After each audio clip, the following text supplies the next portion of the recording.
thinking like that. This is a great venue to do it. I'm the first one here. You were the first one. You're gonna be the I'm first. gonna be the Frank first. Romeo, baby. Yeah. That'll be a good trivia years from now. Who was the? Where was? That's where right. was the first guy who was in this auditorium from? Everyone would say North Tonawanda. No. Yeah. You know, Wheatfield. No. Long Island. Who knew that? This is. Yeah. This is. Yeah, it took a. And this long is. time, but- This. Yeah. This is big. This was a huge project for them. Big money and how many years?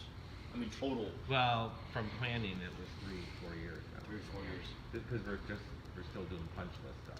Like you We've, said, we've we're had just super, getting into the. we've had office. superintendents that didn't last 3 or 4 years. That's true. Yeah. But Greg's been a superintendent of Tonawanda for almost a decade. Yeah. 10th year. So Karen was your confidential Karen Sweetener. before she retired? Yes, yeah. We miss her every day. I And, have uh, property, Well, imagine if Sue left you. Oh, Yeah, I that's- can't. yeah. I have property on Sunset Island and. Oh, yeah, they're They'll there, have their, yeah. where And what they hang about out. this Goldsby? Kathy? Kathy? She retired. She retired too? Mhm. My gosh. Well, I guess she's probably what, early 60s? Kathy is, yeah. I went to school with her son, Brian. He's a policeman down in. Thank you for responding to that Joe Bond's letter. That was, Yeah, and they've been selling the T-shirts in the school store that Thank you you. sent us. So Thank we you got so those much. over here, and so Brad started setting that up, and we'll have them down here that day. great, thank you. Every And little bit helps. to And it's fund the March project. 4th, right? First, March 1st. Oh, Well, here here on it's March the Tuesday, March 4th. 5. Good, fine. I gotta look Okay. at it. March 5, yes. And we have to work out the scheduling and 1 o'clock, right? Yeah. tell me.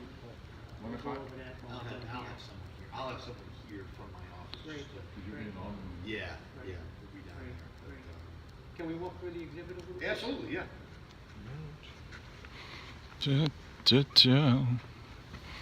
We've been, I set up a YouTube channel for Yeah, all these we, little snippets that I've been doing, and so with the following, people that are following the walk, just on the YouTube channel, I think it's also on the and That's nice. Yeah, you gotta be on, YouTube, it's amazing how many people that little. I had to learn all this because I'm 70 years old. It's like, don't forget, when I was in the war, there was no computers weren't invented. Yeah, right, you're There talking was no cell about phone. multiple iterations of technological Right, advancement that have right. happened in between Well, when you got out. and- Quick story. I talked on the first prototype of the cell phone. So they dropped this thing in the jungle. It was like a big plywood square box, and it had all tubes and everything in it. And they say, "You want to talk to your mother?" Now I'm in the jungle, Mhm. Bayshore, Long Island, and Was it like a satellite phone, like an early satellite phone? well, this was the concept. Motorola did it, and they figured out all the towers left over from World War II, shortwave radio. They used them, and they would bounce the signal from shortwave tower to shortwave tower around the world. It took a half an hour for my signal to reach my mother on Long Island. No kidding. Yeah, and then she would only say short sentences. The operator would want to say, "This is a shortwave system. You have to say, over when you're done." And she would go, "Oh, I love you, son. Over." I go, "Mom, it's me. It's Frank. Over." And that was the prototype. And that's how you had to do it. Yeah, and that was a concept of using tower to tower to tower. Sure. And, Sure. and then they Yeah. picked it up and I go, "Whoa, this really works. Like we could talk to someone without a wire attached to it." Well, I always tell folks, even when I was over in Afghanistan, obviously for several years, even before I was there in 08, before that, GPS. Yeah. Blue Force, we call it Blue Force Track. Yeah, yeah. Right?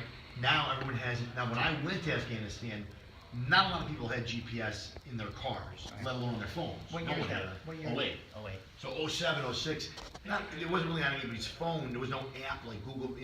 Today, everyone has GPS, right? Right.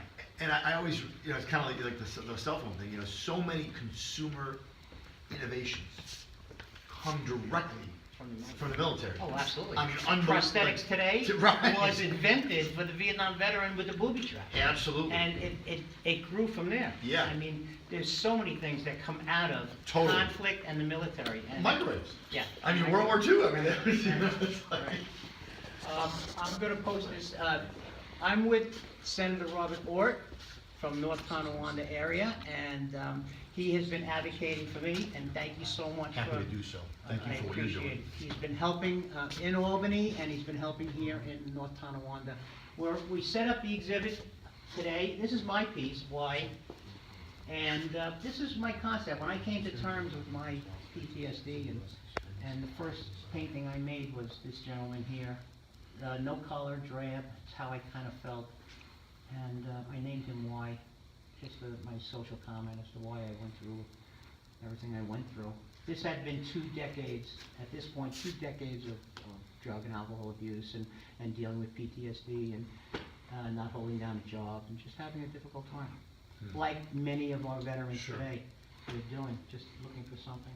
And what you see here are all post-trauma done by soldiers. That one there is pretty cool. We regret to inform you, each painting, each piece of artwork comes with a story, and that gentleman he was short time, what we called short time.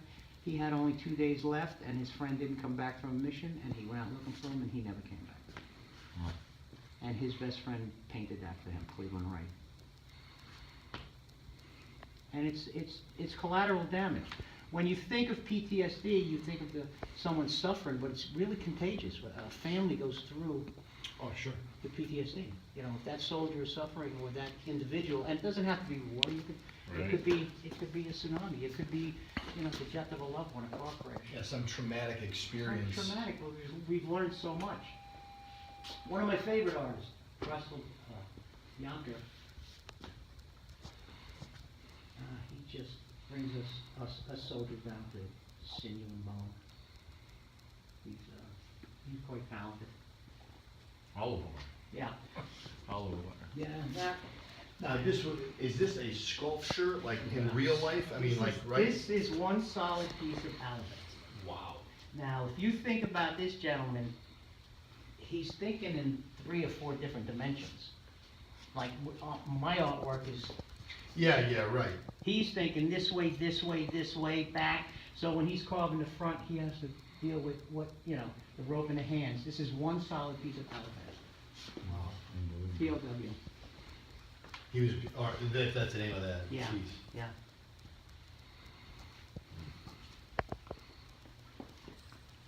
Get My it so I don't favorite have the out of glare. everything, including my own. There's a is glare from the Survivor. light, so I got a And, better picture of it. The survivor is his comment. There are no winners in conflict. This is the guy who won the fight. This is the guy now, if you picture him, and I talk to students about it, put an EMS hat on him and fire boots. You saw him at 9/11. You saw him at Hurricane Katrina. I mean, this is the guy who has to carry on.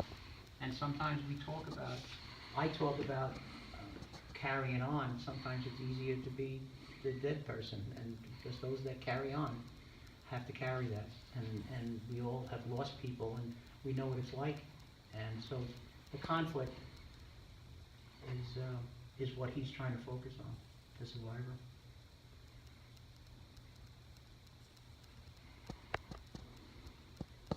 What we have is, some of his artwork is 50 years old, 40, 50 years old, and what we have here is the beginning of PTSD as we know it today.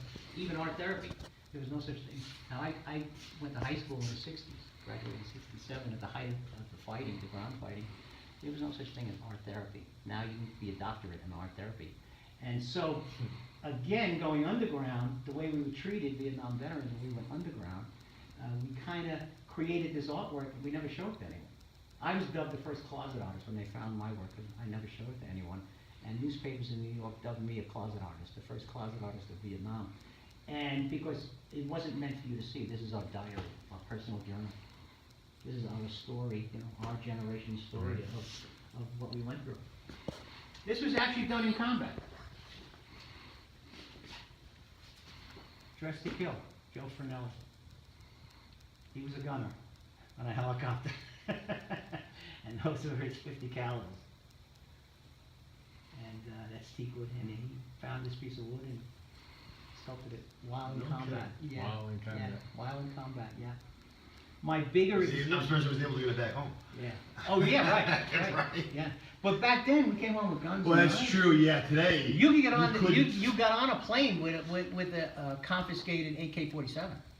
Well, yeah, I mean, World War II, they came back with Lugers and, today, like, you could never do that. Yeah. I mean, there's no None of way. that, none of that happened. No way. Yeah. I couldn't come back with empty rounds, No? discharged rounds. I mean, there's nothing you Yeah. can do. I still couldn't. We do were on that. a plane, you just sat there. Yeah. One of my friends went back with an, It's like booty.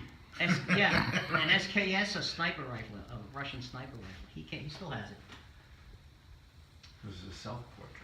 Yeah, that's Derek Walsh, he's in Posse. Australia fought in Vietnam for as long as we did. Our allies throughout history, Australia has been historically Yes. our staunchest Yeah, ally. militarily, that is true. Yeah, and they have an entire generation of Vietnam veterans. And they're pretty badass too, actually. I hosted them in 2000 for the anniversary of the fall of Saigon. They came to America and we traveled around together. They're out of their minds. Literally. Yes, yeah, generally speaking, yes, I mean, that's they're true. wonderful people, and the New Zealand guys too. New Zealand guys. That one I think is definitely, Students love that. yeah. That's war games.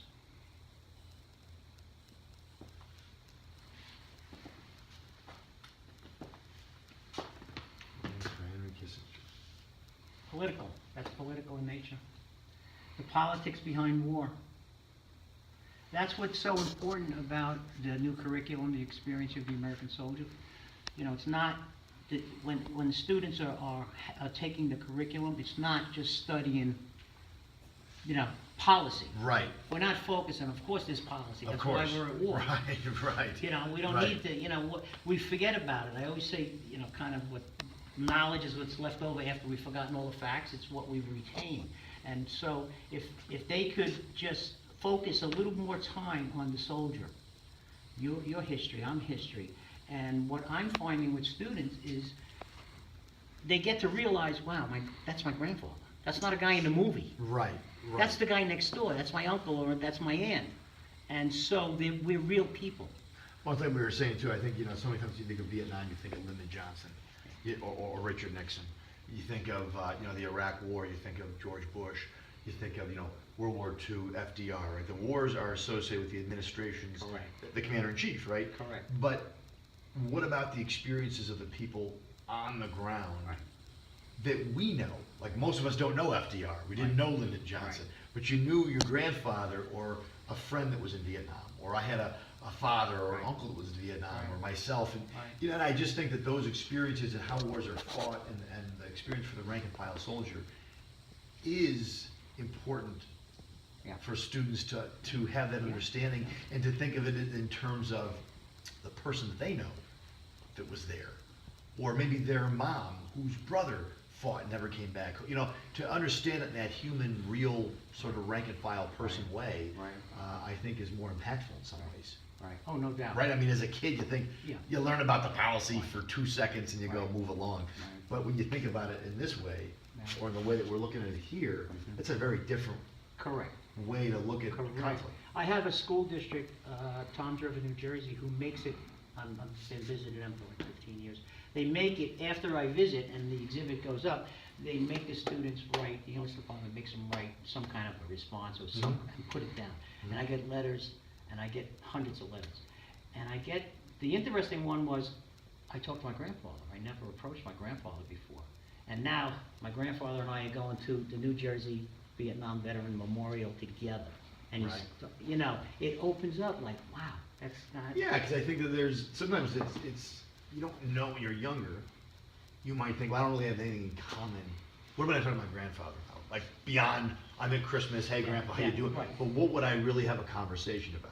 Right. But if you're willing, or you learn about that, suddenly your grandfather maybe comes to you in a different light, like, well, he's not just my grandpa, Right. he's this person who fought in this conflict that, you know, Right. consumed the country, and I think that changed, I always say, you know, and I'm sure you felt the same way, you know, when I was over there, you know, these guys that you're serving with, you're all 20 years old, 21 years old. And in a way, in some ways, I think one of the challenges for a lot of our veterans, you know, you're doing these extraordinary things. I mean, you're in firefights, you're building, roads or schools, or you're training other I mean, you're doing things that, for a 20-year-old or 22 or 20, and then you come back and, well, you go to school, you work at a gas station, you go to home. And I think for a lot of it, it's like you feel like you peaked. You did this amazing things, then you come back and it's like, well, now what? Now what do I do? Right. How do I replicate Right. that feeling of That- whatever that- I was that doing? almost That high. high. It's like Yeah, like a dream. yeah. And I think sometimes it's you wonder, will my grandkids, will they ever appreciate or think of me in this context? As opposed to, grandpa, he worked at the plant, or he worked at, this company for years, he was an accountant or whatever, and they don't think of because you don't see them in this Right. context. Right. And I think that's something that really is special about that story, Right. the family connection. You can Right. bring, You could bring it, right, you could hey, bring grandpa it was a in. superhero one day. Yeah, Right, you know what I mean? exactly. I mean, really, if you think of it that Exactly. regard. When I started, it used to be, my dad, now it's my grandfather. Yeah, well. Pretty soon it's And my great great-grandfather, yeah, exactly. Right. Hey, we should all be so lucky to be a great-grandfather, right? I mean, And part of what I've been advocating for, because in every town in America, there's veterans. yeah. Just waiting for someone to knock at the door and say, hey, tell us what you, Tell us your story. Tell us your story. Where's Richie? And I try to get, this district is lucky to have you, but there are places where these veterans just have these phenomenal stories. And if the school districts that have this curriculum could just invite them in, they don't have to bring in a box of artifacts. No. Just come in and talk. Tell Just us what come- you experienced. Tell us what you experienced. It's a win-win situation. No You're question. helping the veteran, you're helping the younger generation, you're helping America to understand what we are, who we are, what is a veteran. And you're what is- educating. Yeah. What better I mean, I think we hear this all the time about World War II. Today, I mean, there's no one left from World War I. We have no direct linkage, right, to somebody who was there. Now, World War II, we're losing them. But to your point, like Vietnam, these other we have all these guys at our, I don't say disposal, but they're right there, willing to come in and tell us. So rather than reading about it in a book, you can bring a guy in right there and say, you were in Vietnam, tell us what that was like. Especially the Vietnam veteran. Especially Vietnam Who's gone underground and kept quiet for Yes, so long. right, because they felt like nobody really wanted to hear it. Correct. And I think that there's a generation today, they don't remember but they should also know that too. So I think that a big difference. So I always say this, for a kid who's a senior here in high school, he's grown up in a post 9/11 world where soldiers were welcomed home, where there was parades, where there was, it's a different view today on our soldiers. You may disagree with the conflict, but today we generally, I came back and was embraced, and I think that generation needs to understand that it wasn't always that way. And we gotta make sure that it's never that way again. Because the Vietnam generation has made sure that today that it doesn't happen again. But when that generation is gone, That's right. if there's not a future generation that understands Right. that it wasn't always, you could repeat those mistakes or have that same thing happen. So that's where I think your, Vietnam generation comes in so valuable. It's not only the war experience, but the It's the coming foundation. home experience. Foundation, yeah, you know? laying the groundwork, and We were treated. for future veterans. And you have to Yeah. think now, these, Yeah. who we're speaking to, now, when I Right. come back and speak next week, I'm talking to a few potential future veterans. We're laying the groundwork for future veterans. Our legacy now. And no one ever thinks about that. No. That somewhere there's a kid out there who is gonna fight in the future conflict. Yes, And then, because nobody wants to think about that, right? You No. always like to think that, No. that maybe there won't be one, or whatever. But Yeah. we just know from our history that every generation has some conflict or some moment, and you're right, you're talking to a future, we're talking to students that are 18 years old, we've been at war for more than 18 years. Right. We went to war before they were conceived. how about that, yeah? We're asking them to go and fight. We're Yeah. asking them to come home and be normal, so to speak, or Right, fit in. productive citizens, or whatever it Then- might be. Insult to injury, we're asking them to pay for the war for the rest of their working lives. If you think about it, we're still paying for Vietnam. I know Vietnam veterans who's still alcohol and drug abuse, and the VA bills. Well, in that regard, yeah, you We're pay for it paying, forever. we're paying for it forever. So they need to have an idea about America. This will help them, the curriculum will help them. And we're talking to future veterans. It's so important. It's so important. It's a groundwork. You know, our legacy, oh, we're done? Yeah, I actually have to jet, I apologize, but I have to. This has been awesome. Hey, always good to see you, my man. Good to see you up here, too. Yeah, yeah, right. In spite of the wind and Yeah, cold. exactly. I'm gonna have you. They're gonna, Rich Andres is a history teacher here. Hi. at North Nice to Carolina. meet you. Welcome to North Carolina. We're glad to have you. Thank you. I said, boy, this tells a story. Oh my God. It does, doesn't it? Yeah. It really My, does. my dad was involved in the very end of the war, the Maya Gez incident. That was like the last. So he lucked out. There was a helicopter that was, they had a mission for it. They had 50 guys, that they could welcome. He was 51. Wow. The helicopter went You down. told me that Oh my story. God, Wow. yeah. Wow. So yeah, he lucked out. But we've been to the wall and looked at those guys. It's a damn shame is what it is. So this is Thank you pretty again. powerful. Frank, I good will to see you buddy. in Albany, I'll see you in hopefully. Albany for sure. Yeah. And One I'll way or have the other, someone here. even one way or the other, but. Yeah, well, if you're ever in, you can just pop. I'm no longer next to Boyle, because they moved us, you know what I mean? But So. You were talking too much? You were No, wasting too no, much time? I'm in a closet, he's in a different closet. But look me up when you're there, obviously, and keep the good work, Thank you okay? so much. And anything we can do, let me know. Thank you. I know you will. Thank you. I'll see you, buddy. Hey, have a good rest. I'll see you. You Yeah. heading to Albany? Later today. Yeah. I'll call you later Talking to today. Angelo, it's beautiful this time of year. Thanks for having me. Yeah, it's beautiful every time you Yeah, get that's right. Give me a We'll shout see out ya. on your drive. I'll call you, Joe. I'll see you. Do you want to I'm get gonna- with Rich and Frank? Yeah, while this video is still running, Okay. so what I was thinking about is maybe having Frank walk with you and Brad and Joe, but just kind of talk about how this would be used in a classroom Okay. and the way the curriculum is set up with the drop-down menus and how you, Safe travels back.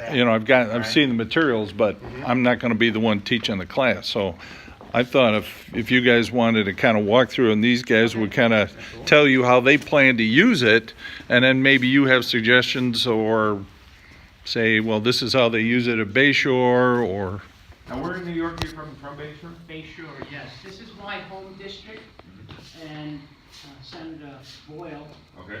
is my home senator, and Senator Orton and him kind of knew each other for Okay. somewhere else.